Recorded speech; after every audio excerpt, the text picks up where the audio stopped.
Okay, thank you now being the psycho really the talk with Sorentan Howard the therapy sort really welcome solution delay ajay tuna phala khai kala interesting sala khai chang phaya ka sang long vai sare ituna theija Lairik kapā hi kānnāya ke kumwa ko really Lairik kapā actually ituni really value add something to khala ye itun knowledge dan dai sang lo Lairik how mai khare itun tang ko context na as Lairik kapā hi ka thada le playang ge chẳng đi sang vùng vai sare đang khu nào bên hi Lairik kapā ning is yura kan sát lấy cái Lairik kapā hi neglect sát lấy cái thải lấy chỉ lòng cái sát vai sare cái là Lairik kapā cái vậy thì thùng bên hi cái thada personal sang vai đó community outside cái thada go sare đó chẳng phải sang vùng vai sare ít thùng là problem cái cái chắc em cũng như cái yura cái gì thà học sinh sinh success cái vậy Lairik kapā you are sang success thì lấy cho nên chúng ta không làm gì nữa Lairik kapā thì các mình sang về là cái là cái thằng sao có Lairik kapā rất là cái gì thôi chứ các cái này chẳng cái sang vai sare mà rằng mình how mấy cái cái bài vai thì cái chẳng cái sang vai cái đó tăng cường ya có cái này rằng rồi nghe được special guest cái này chứ episode thì ra rằng mình đã itu mapāngaithu episode sare cái gì mình có hàng ngày in anh introduce sang cái là itu trong page Pāsei rồi make up the queer Shun Khangra and Pāsei Books and Studio we founder the proprietor ne the nearly queer one Chan Shaksang and Bolok bookstore we library we co-founder co-proprietor ne in share we are shopping in that's khiwuivāng ya ri chung kan na ni ke theiserra ke chung kan wak the le theiserra yana viewers will how mai the ni thei bai why you make her introduce something sangai you got the queer one names niche lagay rin hikta man sakla kaya tam platform lita dan ita horal gay ka tam khiwuivāng ili mushung khangra hoy CI now nay lagay na communication background ngayon ra laga we design publishing we experience laga kui utility education sector li la role ka kui laga kata utility NGO sector with renewable energy we experience la kui ka chi samong le kata they we passion project jorle the reading habit by improve sa fai the ki mamay sa shibyang the muchuk maman laga abi Pāsei project rak show san ay ara really full time may not sad le ning shing kada queer shunli ahi are we UBC we the chairman la sad le don't pay chamar la okay partner ning share ya nearly the one chairman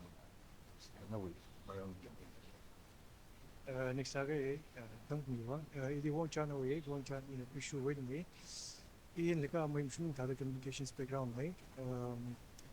tang sang ga sports li also sai sports li more than 5 years because sports li also man the content and creative writing because I'm on 10 years experience to gini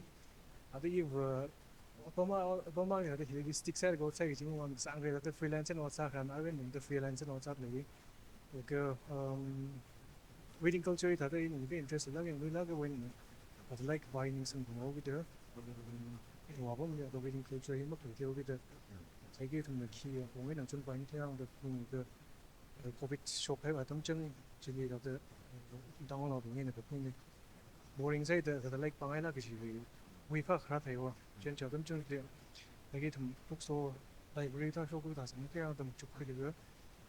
지 2020 early 2020 하고 2022 officially 좀 issue 보러 bookstore 하고 usually we go on a and a blog library show books da we have the group on the have we have the design okay in panai arina ni here ka experience le thai ni na aje episode le ra zam the topic le nani chang mai thui da khui da le yem ni thoda sa dai bom reading culture inculcate time le ga ni ko chung ka li tha platform provide sa ki wa chung kan ni she in pai ara chang phai alu zam vai sa sei na rim ko the we're one standing Hanoi trong Khiwuivāng festival của trong mai là hili cũng đi một mai tuy the cái không cái ác ra trong Khiwuivāng festival đó lý do là thế bài này và anh cái event partner sa da dân này organizer ác sa da dân này đây là chú ý cái số cái dân là trong bây giờ thấy ngay update giờ rồi chúng cái là Khiwuivāng festival thì lúc lâu rồi này当时蛮可爱的，tomorrow week 中上这个节了，中国没对方们个 literature festival 来的，你中国哦，这个 festival 了，300多，不是了， một chút khuyên sân từ liền chẳng literature festival thì liền boring sang lâu mình mới đâu mà mình chỉ thấy từ chúng của một điều còn có update những cái vấn đề cho nên tăng cường một bình vong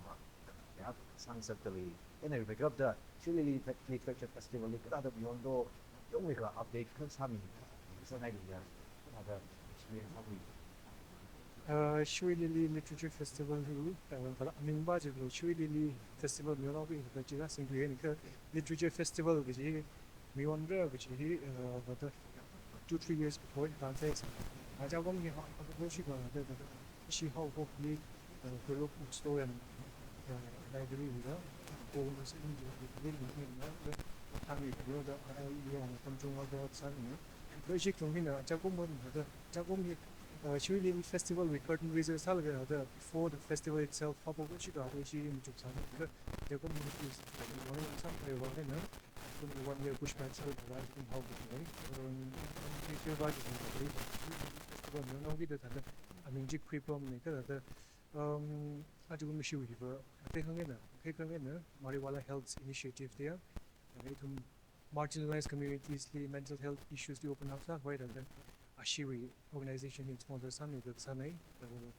itum mental health check of kujung zang nei reading hills and bom ni storytelling hills and bom ji wang nei ji sa ma nei na ga daro khulu otong sal ga mish changla ba da experience sala ga ji shokai jung le de da ji gong shi li literature festival ji le sta pa mai da ju khri na ga ping ba mình xin lời chào ông bay là the organizer plus participants cái thằng đó chúng đó ra cái thằng kiểu thằng communicate cái sao nó authors famous authors là cũng là không thấy nhiều experience cái thằng đó footfall thì thằng chung người thằng hàng cái thằng expect sao sao quên thằng nó tới tum ban là at least me 20, 30 or 50 thằng turn out sao cái thằng if thằng engaging sao cái session sao cái mình chung cái meaning sao là takeaways thằng rather cái chuyện thay takeaways đấy thằng chúng tôi thằng để sáng cái thằng là chỉ lăng mấy cái thằng every day I think 200 to 300 thằng in and out thằng actually yeah. So over the 2 days thằng 1,000 now well by the portfolio so good start of yeah như chuyện thường đi thì thằng organizer của nó thì bằng ai opener tại cái clip program giờ để sau này đến ở đây nữa cứ rồi cái này hắn nói ở miền Trung cái gì cái nó organize cái literature festival thì thế là cái nào là một miền Pāsei miền Trung là lại cái vài boring side là cái này nó thì sáng này excitement là mới lên có section of the people và other cái nào thì cái gì vậy nên là cái ít mà bọn mình thì ta thì cái activities program events mới lên or cái chuyện này bà hay thì họ phải được chỉ sao phải được đâu nên vì chúng thì bảo phong ngay cũng bảo phong cái là cái là bảo hộ dùng này thì phong của anh thì biết là giờ họ chỉ có chỉ mà lên mất cái là lấy rồi cho nên rằng mình như library là cái là có qua prevention có xã là thầy cho nên chính sao vì cho mà học cái gì 이좀 나다 지금 주랍지 니 thought being we everyone that is society is a thing that not that really cover that shilao or they do not tâm như cái spend sa li chứ tâm chọn cái distractions chứ by passions chứ by they the travel cái tâm sưu bạc đấy cái bảo phải là cái one suy tâm hết rồi thì sa lạt cho nên we cái platform thôi vậy là tại vì tụi mình library mình xoay nè tại vì mình đi library ra bằng sẽ là cái bảo vệ những trên mạng những đó cái khi đi tụi community share we phải tụi mình hora rock rồi tại vì cái library trên này mà ra cái sát là ra bộ phận đấy cái chỉ đi làm cái cái nó thì mất tiền they what killing condition by the everyone that the 21st century with skills transfers out by he community tana la cái là the employability factor no they the communication skills by he only develop sa by the that he platform and the unique initiatives when that chim tu tom la hapok by the chim krim ako show la chen la hi tu activity sara khain hang se ji ka na I mention sa the pop up sa he creative sa je ko ta dei tumia ai na le bo me chani tum ne la Lairik pa mang mu ji da li ta da ni so being arts illustration ni interest lo so being design ta li interest lo so being oral ga ta chu practitioners from the lodge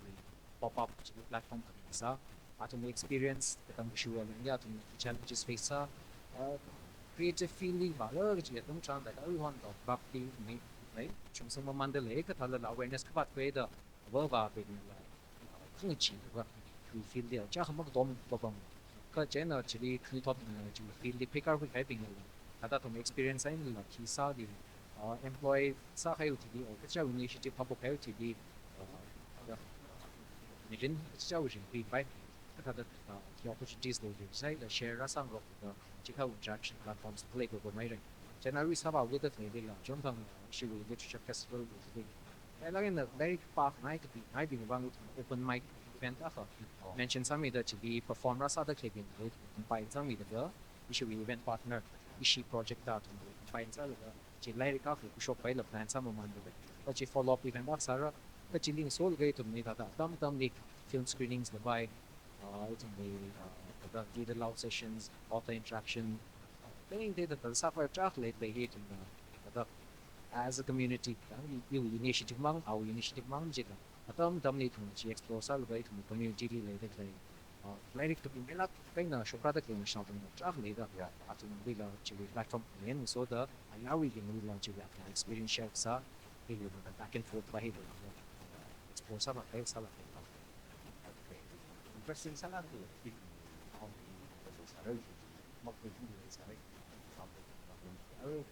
The venues and public organized a subject time. Is it only a regional basis where anyone got by the bookstore or library? One is it's not like the you can watch how the go away at the first time version one mà isu mui hi yao tui crabbing wa ta tong yu open salak le isu hi bookshop le le library le le ashi prologue wi li la chi model pabam ne cho na isu bookstore chi tong yu open sal ga ta chi like ne ta chi Lairik tong ra pi bai ra chi li tu mi naga all the temple authors with special collections ma ni focus sal ka chi curate sama mandal le cho na chi tong raing bai ai library wa itu mi ta da visitors fee wa tyo mai khala ya ka chi tum li le ta claiming membership ai na pui ga monthly membership ai na shan ka ba ta ka chang ka bi ta da tang khali wat cha mang da mi moi na ta da chi chi na shan ba la chi li facility samang da he lockers by chi li le ta Lairik dong ji ta da they security fee mu khali da lending borrowing the facility la avail sa bai ra wifi facility la le prologue really chili lang may dari notice archive the facility lang may chili to may multimedia with the archive facility apain le chika chila access sa pil da the research sa ngai bin thepin ngai bin da chin chapa access sa bai the facilities that chili le certain yeah prominent fee and which in Salaka experience is thoroughly bookstore library with the Salaka thing share very content now không những người from say community protection that is something within culture he studying the guy can vào hàngเลยta đó sự cao mày I mean tay cao quay sự cao nên tay cao quay đây của bạn những sự người của bạn đây của bạn đây cái cháu textbook example sao vậy thì bài của bài số cái cháu sao mà cái sai cái bài trong I mean cái sao lúc đây là cái bài hiểu hay cả cái experience của life là không làm được cái là cái bài ta đây chúng mình tăng cái lý cái gì like Pāsei cái với academic books mang nhá really focus cái nó thấy cái academic books power cái đồng bằng như cái trang sử mình trang chỉ tweak cho nó hàng say để mình reading for pleasure đi vào here but thấy cái đồng outside of academic books that like Pāsei cái này even khiwuivāng important sama tweak gì mà khi chúng ta chỉ human empathy build sang sẽ cái là cái chỉ cái với cái fiction reading fiction Joseph fiction powerful kai fan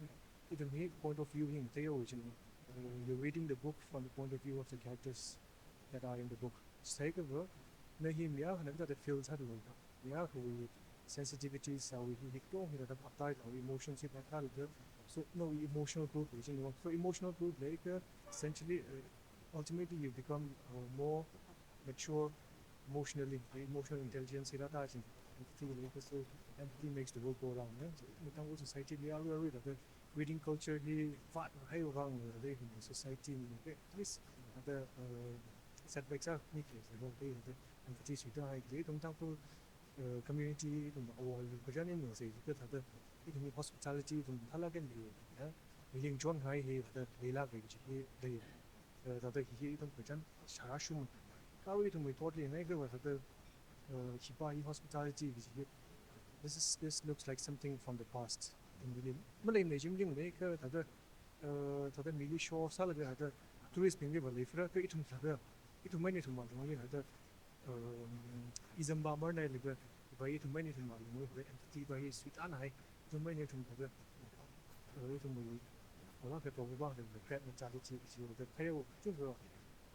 one reason I got bomb shop going to make it up, I show it down, put out the they had the basic emotional intelligence, but high, they always emotional intelligence, basic, and they eat that reading in both kids are two other psychologists from my experience as a reader now. From my experience as a reader, so the reading inculcates how from three commentary hit the so ultimately and pick up support. Reading this is something that has to be done. No, the library, they like all the Bombay Sandler, I like Bala, and they like Pahit, say, they like what say, kind of went up. So, I know when that I'm saying, may often reason one of the reading entertainment, many forms of entertainment, the complete salary. So, other general, we going so, other competitor, now we state of reading importance, the basic level in elementary level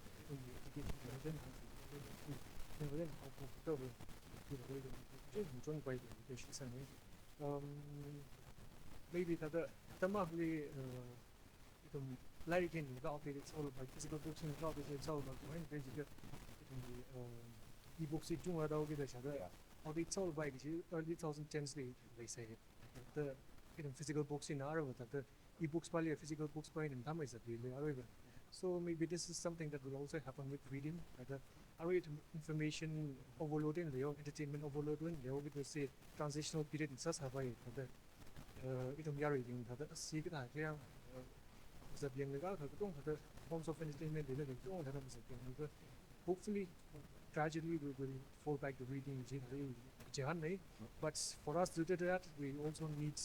places that encourages reading so with the idea even bookstores where people can get books library where people can access to spaces where they can inculcate or they can start their reading habits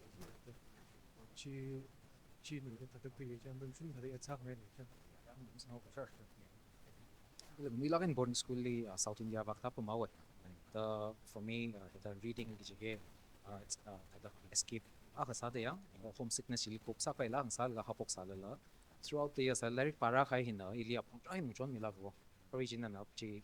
thada tim hang mi jawle ya so thada yu gazat pomni thada hi Lairik paina ari empathy builds out quick me we thought me convey ba we pay up to the thada family ninga he feels amrao gi he it thada machuk ko quick ba hi thada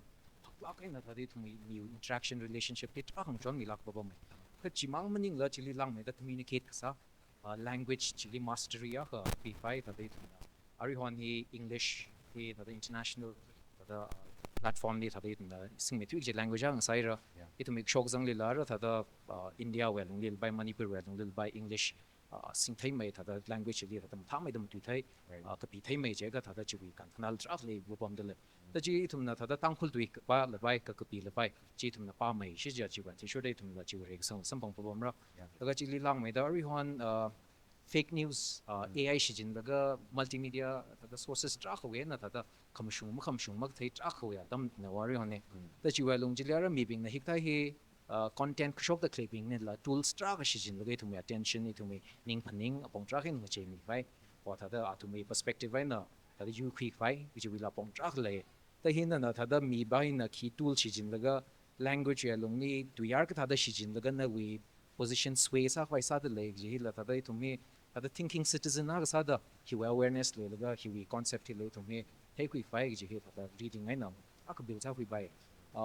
chili lang may ditong competitive exams we li tang pun tra kam shop thre ji wi la tada chu challenge face alak ta le my struggle think de le sare ka in la tada monga akha wa kai na yang se ji ke tum hi interview stage ka tam chan le bai chili sakla kan thati tum ji barrier ka ka face la sa ba mai ta ji tum reading habit le ke ji language we lung ji li tum ne ta ji nui la wen proficient sal ga ka shi ji ba awareness ji tum hi like we textbook li zang da ke ba ji mang ning na topic ng tay da ji awareness yung nui la point tum bil sa ka la ga chikha problem chikha juncture ji di face la sa shi ji ba da di tum thang me card da success sam pang da yi shu opportunities to explore sa fa tra level chikha ba hi kan hao kan pang de le de khi di ma dan na example la ji 24 like quite a thing ka ai dan ni ni ni ba de le ma ba de le ba pok ngai ni le当然那个给大家保证嘛，可以的哦，很多的 experience 的，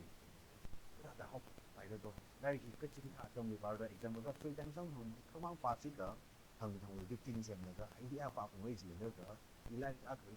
把位置他大概介绍这个，跟他的发那个东，他的后边他的把这个，去跟他的把那个努力。in teaching experience and hang ka national bengi na Delhi we school li class 6 7 8 li ka tam se tam chan atom we reading and comprehension level li class 6 li rak zang ba hi class 2 class 3 we level and razang mai ta ishima ko jam sa thu la ka ta le na tyo mai thayam ka chi situation ji li le thame ni thought when he ai to me vocabulary no comprehension no ta da le ran level ji ta set sa kai ji limang 100 la le ta le chen da ta da Lairik pa je ka national bengi ji habit chem kami pa da kle ji textbook we la bai phung khang sak pa maning la kan hang shok ka kle tu yar ji hindi ka tam la bai english ka tam la bai tangkhul ka tam la bai phap tang sak la ga ji wa long liao ning ning ai na ta da hang shok khang sak ji ba ji focus a shi ji ba ta da mai hok pok li chop mai la bai e ka ji long term li ba ji na thum ni ka na mai khar rai che na ji atam ni Lairik pa ji atam chan national bengi ba on the pai la kai na thum li influence a bai pictures ka zang Lairik la bai simple picture books le tum level theiserra ta chi chiwa t-shirt e tum hok pok li ba picture heavy sa Lairik and national bengi interest le me bai pa pai gradually words and na chi vocabulary la improve some man la hak sang man la jotili ta da short story format explore sa chi ka mail ga ta da non fiction fiction we t-shirt ta da topic t-shirt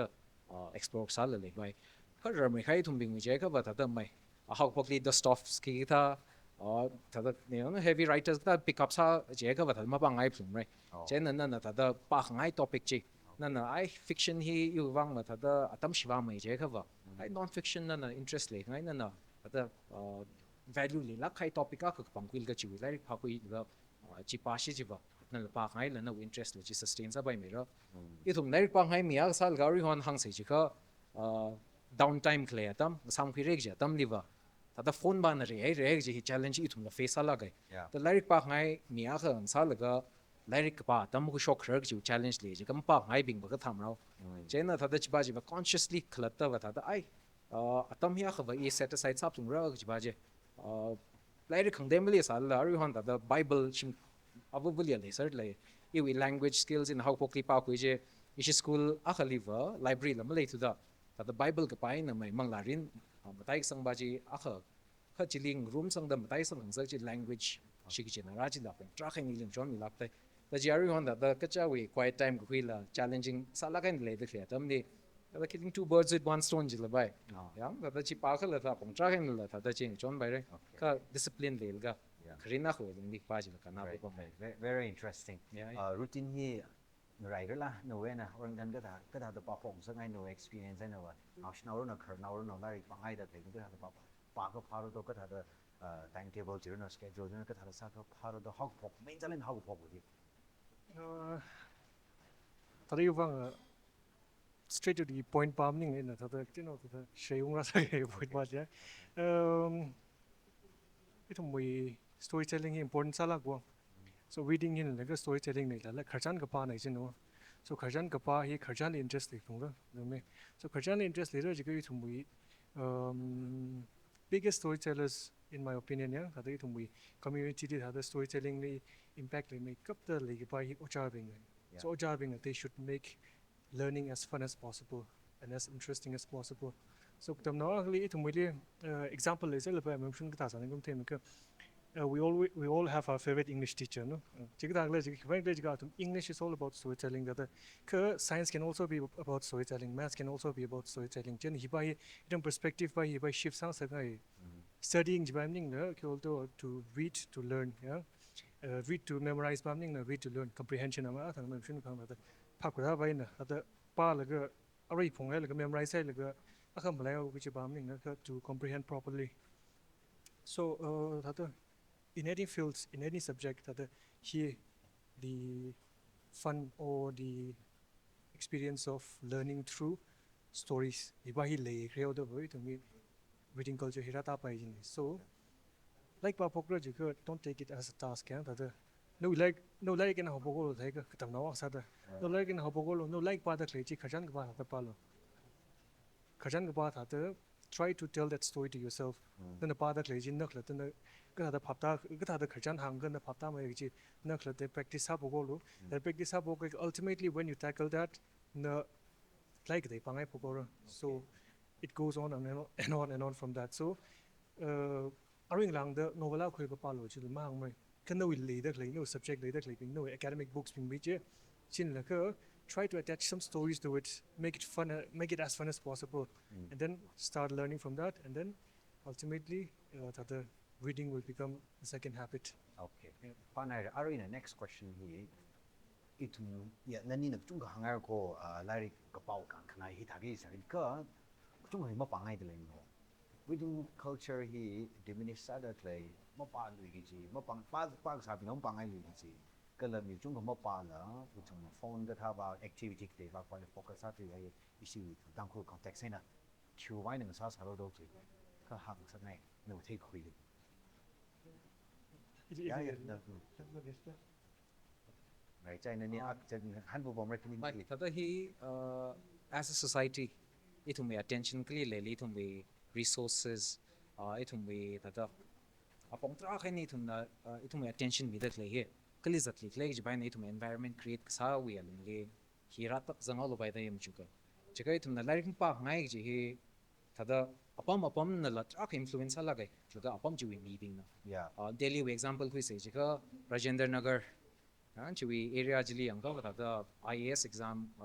IAS pass up the chiwi exam bang sakchang da the preparation sa da kleje classroom pui ting ting ain le da kleje the wagzang mangain le malung tung jidla Okay. the atum ya ka pangai le ya ko na le jiga ga iba as ka thani liang ji baje ta ji da sa da itum mi society li ang ka mai schools bing the na gi ji bing thalain hot na lak le ai ka schools and kan show creo national bing wang tada kuni thought being students bing wang ki environment creates ad lake jatam tran tum ni sak bai tra le fe wari le thum bat na da le pong tra hen le fe tada nawa we childhood he enjoy sa pai ge jatam tran itum na kreli ga tang playground akro khai ya ka le explore sa pai le lak le sai ari hon yang ka wa da fencing ban na chung me da ngrew phai pom le suita ngai suita paisa spend sal ga tam spend sa khong maning ga wa tada avenue city la kai na thada le phok khai thada the national perspective and khen atam tran the ji huili tum na thada authorities being by long now being by neighborhood we level line la by shimpu level line la by intervene sa by trak le bom lak tale chena tum ne chi we environment create some message ge tum ban attention jikli lately ki example set sali itum na ai Lairik palo jil ga thang ji de itum na hibak pa thade tum ilum shlau bak pa khrnau ba than daga lumshlawak pali attention chung mai mi ga je tada practically tada tum tam kui gi ji thei kui gi ji tra kha wa daw re chen na ji ba ji wei tum na tada chem kui lak se je ka as a collective tada tum na kali focus mi lak le apong tra khaina tada chon thang festival na mention saula festival ya lung le tum activities focus ara khai laga shiri li festival hai lak laga chu ma bang li tum na apam we phane ti tum na tam ne mi on the clay sports mi on the clay kya kha effective sa dai tum we tada grassroots level line na tada mili khangchok de lai exposure mi de lai khiwuivāng na next level khanga khwai ka tada chinang chon de lai ji analyze sara nai re dam chukai ka chiwa tishu dai tum na ai hi bai bang che ra nai re ji ka ba cha ya tada ji khang che wa pong ji le ki mong ain sa kha pa ra ji mu chuk ba tam na rai re da tada shan khui Okay, that can wait. They really to me collective effort. There are sadly collective. Absolutely, yeah. Okay, shan kui le. Pai original na opinion ning right sarla jiga. Actually supplements at nai le sarla khiwuivāng ni ni reading culture is suda da the khiwuivāng junga pangai da to. Mà em shun hang cái chip bom này ta cái nào thằng là hang cái cái mi transitional period li clear moment là ta take way á cái chứ if anything new comes out ya ta the third cái gì ta the mi cái cái third ta the new wave cái gì really interestเลยtrong này sau cái ta the ari cái thằng mi content này chỉ cái overload ra tâm này content nó cái oversaturate ra cái ta competition mà là cái này là tâm này so national say teenagers being early teens being that người la cái lấy được lấy being atom being formative years lấy được lấy being cái chung trái that experimental stage này chứ là tụi mình cái that lấy được lấy tôi that experience hay được lấy mong đây cái mong nó ra atom ban nữa atom này thùng đó khana being là trái thùng role ra ta lấy cái khana being là we think we happy by at least culture by that người là cái when atom này chỉ by sang mấy cái vợ my hope is that tada atum fallback salvai reading fallback salvai so for that to happen fallback sadams to atum they need the right infrastructure for them to fall back to reading saikawa itum we collective effort as a community jida sa so khana being we roll chung le da clean here Okay. yeah but my hope is that it is face the face alaga only time will bring the change but for us to change as well, we need to have the right fundamentals in place. So fundamentals as in good bookstores, good place for people to access reading. Okay. Then it tell me points or hangai in han hai bai ka kham tai ara tha ka I thuma bom hi reading culture inculcate sa bai bai thung Thailand khni thok ka tam nau ping instill sa bai me bai hi short term la long term la immediate steps la or now the sak bai bi kibo mai sa sa do aru nani tyo ma general sa la ga na hangai re ka specific sa mai da how to be da ji da gi example sai thung ka than bi jiao sai thung na key yang san ran doi thum CSOs le de le example sa re thung we departments education department le thung we elected representatives le de le thung we educational institutions or even thung we religious institutions bi le de le roles and responsibilities ko chung ka le sa re then nani we take we yeah any one of you tiêu mình share sang sơ nên cái này share tiêu mình share sang mình nên như thế thì tụi mình tham gia vào society roles and responsibilities cơ hàng khi mà mình sang sơ này gì đó at the end of the day that even just book seller Hamleikhong that in your opinions like chung is all but these are all layman opinions yang by patang sangai ke that itu really literary je ke academic books mang ni hadan ding sang is that thei này I don't issue with literature festival sa ra jin ke itu media houses kai cover sa mi lo chen na issue competition ti na ka tran na ka sing result lang da declare sa mi la so literature festival je ke tu mui hi literary event le da the quiz competition he tai that mang that paning style so chui that mindset pa ji le yang tiong mai ka in hang kai that academic books mang meaning the reading as a hobby ji that your mindset by that shift sounds like so your mindset shift we have to make reading more accessible to people. Okay. Reading accessible something etc. Reading accessible sounds like we have to make good books accessible to people and also we need more storytellers who will push people to start reading as well. I to make connectivity or connection by the question to poets in the last 5-10 years he had a new generation new wave needed hang by prose reading the short stories here in a 3 talagan published talaga later here my gym so she got that we like it mandal national being here relativity more impacts more so with the inspires like tiger and I had a bishop queen like bishop rug here they like a people so ultimately when you start writing, you also start reading. So when you start reading, you start writing as well.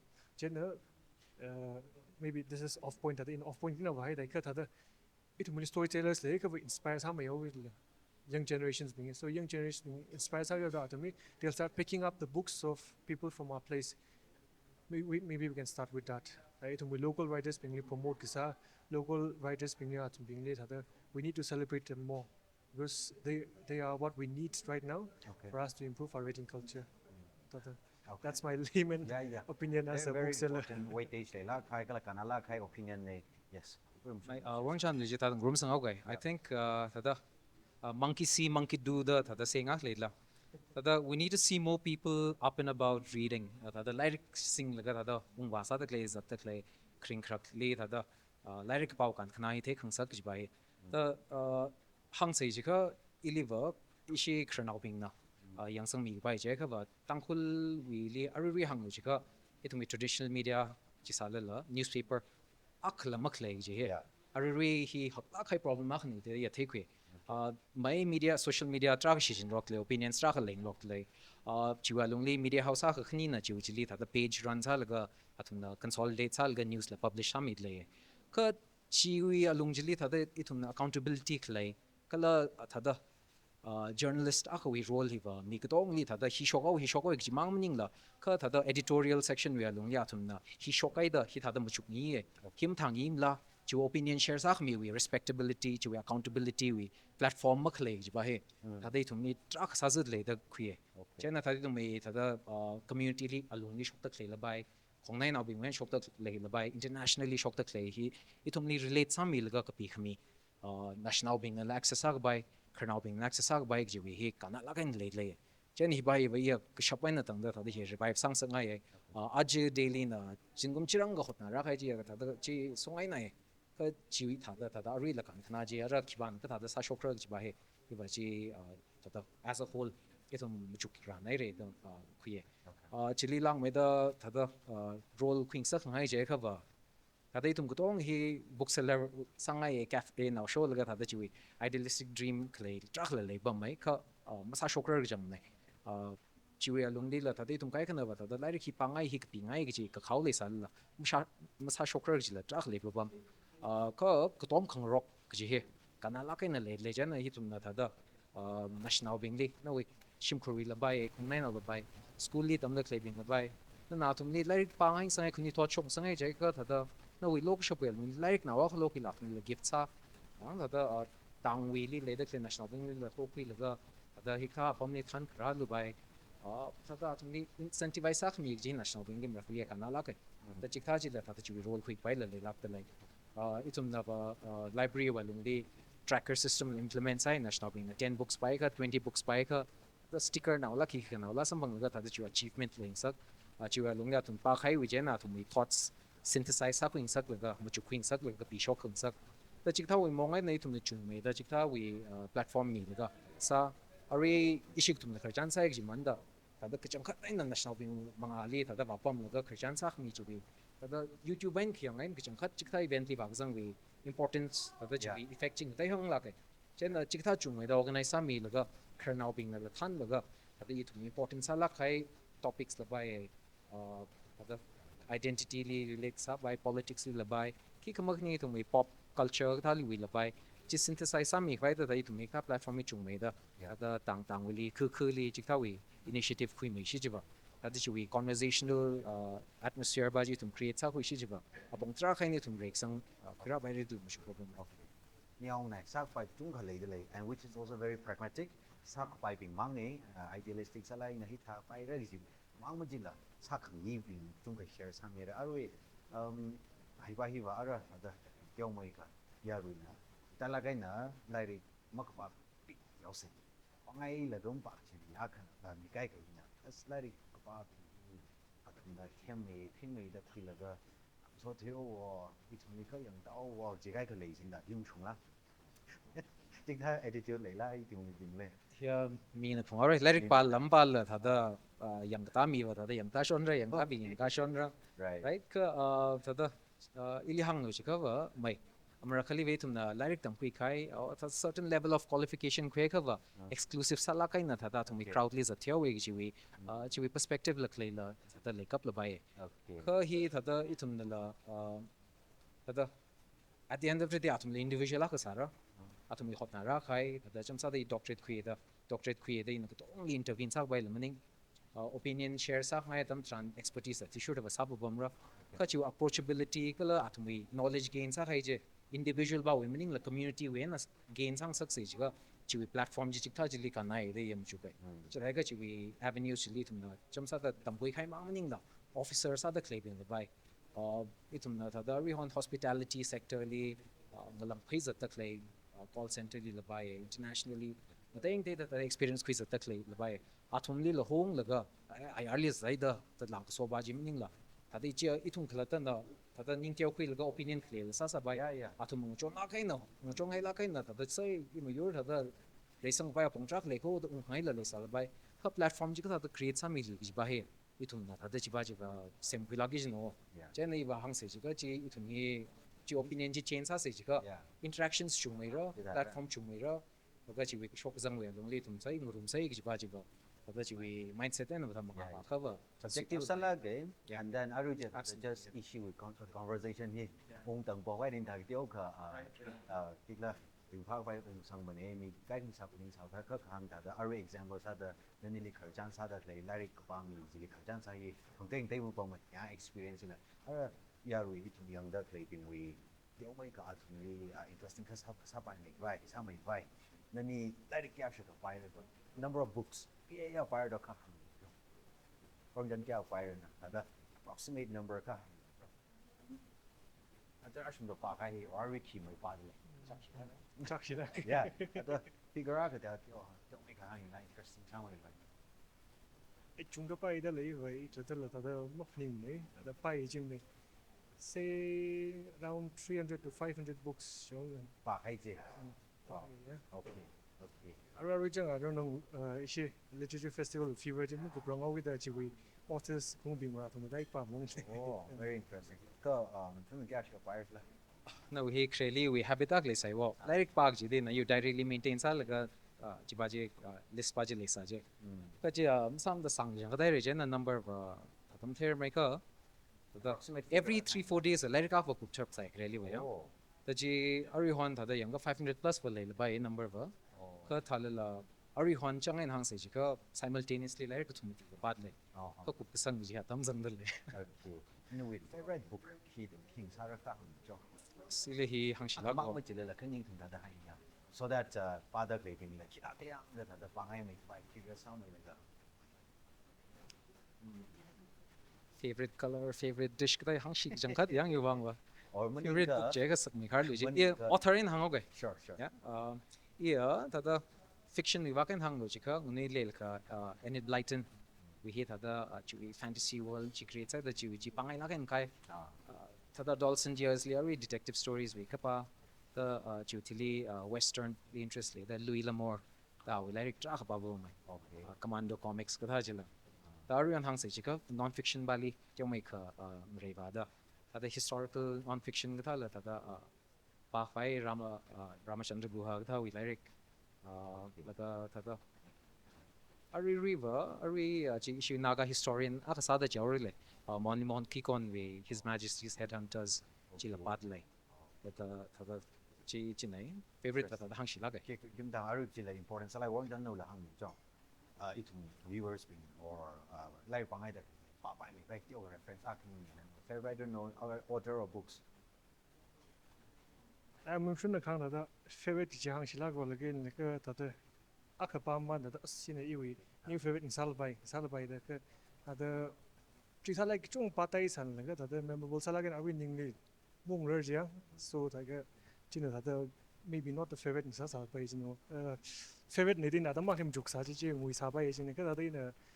pa hai je de had memorable salakai aka khani had 100 years of solitude there Gabriel Garcia Marquez I Love in the Time of Cholera ta lan pi da it really relatable sala ga hai it especially as nagas da it post colonialism ni mal hirang ya po ahli ba British when je post colonialism je bai ka it India when je ka still colonization stage le version ke Gabriel Garcia Marquez in tada our theme our genre ki magical realism no so itum colonizer hai mi bing wang as a form of escape like itum as a form of dealing with the scars and the emotions the all the turmoils violence ke tada itum experience hai ji deal sa bhai with the genre magical realism me le so 100 years of solitude in he deals with it perfectly so that maybe that's one of the most memorable books your favorite books in England there evening hada ji Okay. Paning shon ji hada ji so by kata hada iwa existentialism thai ning sangla khai hada philosophies regarding existentialism and all that so Albert Camus Fyodor Dostoevsky and memshun na kana dia deep sala kai chikta hada Interesting. In a much higher language, I mean, the two hungry than me. You want the turn. Suddenly, okay. Ning share it. We're on Jan. We're shundan in the episode. Tira laga itu knowledge and research. Sang certainly I opener. Sang certainly kalau itu we. You episode ni lah kari ni. Lairik we meramli kan kenal meramli discuss kesal je. So you want lagi. Aku main plan. Sarah aja dah semua video you want. Dream come true. Kan ni ada jangan payah kau dong. Ni kalau reply ning share ni na. Tum kan you thought we long live kadang kada role model lag sada like kapā kala itu abomli concern later library bookstore show me laga itu reading culture hi hamai da pa fai da san da tum kan shi ai pai na ni wi da sada ni me chung kan la shu da le chung me shu ran no chung me ra ka ache talk show hi manga ai na la yo khamang la ni akhni mang da ba zela da na ni wi sada ke ji da ba manga ba ran da wi sanga ye ning shnai re kala itu na ni na tum cái bookstore là lấy sao lấy ra library cái bị hay là itu community support là dar cả sao đó lấy itu người ya có cái như là sao đó lấy itu community effort ni sao nên là sao đó lấy itu ya rồi học sinh rồi sang vai vang để chịu vang nên ni chịu support là sắm bằng vậy đó nó cái là bằng nào bằng đó nó ya ngay đó lấy những share next episode ni itu mà tham với được thuộc mấy đó discuss how I say and then more collaborations to look forward to những share có gì how we should delay ala aja we episode yang hai ya sai ko ri la ning shi chung pong shop ta le aja lai ka pau kan khanau maram li ka la ka tha ka pa ra ga ji chung discuss sai re itu na lai ka pa ji le ki pa na ma pha ma ne da ma hang rao ma ne pha re kai tu wa ma pa ji do ka pha yi ki wa ma sang ai ji do ji the question sa se ma ta la ka kan itu ma pom hi tu community lai ka pa li ka tom da le la ot sa ga ni ka tom da le la ka ji le question sang ai example sa re tu town li ukro town li learning environment itu dari pangai kai apong sa da le la ji la question sang ai hi thang ting le sang ngai ka la aba ka no now rally kya klin na example set sa la ka la kamata direction guidance na lari pang sat da le dog ji la sang ngai now right to la kem thang mai ngai la ka sa khang ni ma sa da le la ji la question sang ngai da le ko itu tangku as a society itu hak sang wei sang ngai ka lai ka pa hi ba le jing sab thong really itu knowledge mai gain sa ka community sa da itu hak sang wei sang re itu Christmas community when Shirley festival da no me look up some area 5-6 months festival sara shung bi community aka ko da kai tun as a community ka ga kem thang ka mai li lai ka pa li ka tam nau bi ka tom na ka grow sa len sa ni liang ji question sa se itum arwi ni thot pin lai ka pa hi ma tha sang vai da hot na da kle ka thana ding jang jang ka ava wa song ka tam nau bi itum khani thot itum ni ka tom mi se ka la as a society itum hak sang rai sang bi ni hangai prologue books and library visit sami se Viewland lay Gravity Cafe as in Megan Hills oppositely kala Pāsei books and studio hila Hamleikhong Block-D Block-D lay a new page link sang your description li visit sami lo Facebook li Instagram li sang phangre kala ani hi accessible sa tu ji ya ko ka khani ne anytime ta line live park ngai ping awa ni thot ni reach out sami lo guidance khui lo to main la ki paro to ka tha ka phara athungi a new bookstore lo wa la ka experience sa khui lo enriching sala khai ka le thumi wa pha ga sang ga apong sa re ishi tang ku into town hi supporting sala ge yang town na ka shong fu na ka yang cái là bookstore thay vì gì chỉ mà lại mà phát huy được cái thì qua từng sáng rồi chỉ là hàng sáng ngày những share ra cho episode đi rằng